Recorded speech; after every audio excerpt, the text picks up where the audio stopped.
म्हणून नाथ महाराज सांगतात की बाबांनो, माणसाचं कर्म चांगलं ठेवा. जर तुमचं कर्म चांगलं ठेवलं तर तुमचा शेवट चांगला होईल. आणि जीवन जगत असताना तुम्हाला सांगू का, माणसाने जीवन असं जगायचं, असं जगायचं, असं जगायचं.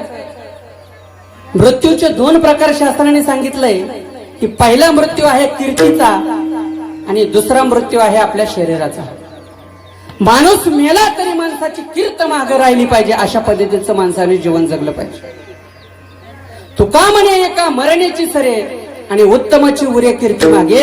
आपली कीर्ती जर मागे राहिली तर माणसाने समजायचं की खऱ्या अर्थाने मी जीवन जगलो. नाहीतर आपण मेल्याच्या नंतर माणसाने म्हटलं नाही पाहिजे बरं झालं गावची, म्हणतो का नाही महाराज?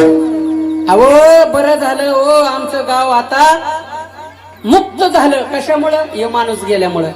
जर लोकांची चर्चा अशी होत असेल तर समजायचं आपण जिवंत असून मेल्यासारखं. रस्त्याने जर आपण चाललो तर दोन लोकांनी आपल्याला रामराम केलं पाहिजे. एखाद्या ठिकाणी आपण बसलो तर दोन लोक आपल्यापाशी येऊन बसली पाहिजे. आणि ज्यावेळेस आपल्या मरणाची बातमी शत्रूला नाही, मित्राला नाही तर शत्रूला कळाली, त्याच्या डोळ्यामध्ये टचकन जर पाणी आलं की समजायचं तुका म्हणे एका मरणीची सरे आणि उत्तमाची उरे कीर्ती मागे. अशा पद्धतीचं माणसाने जीवन जगलं पाहिजे.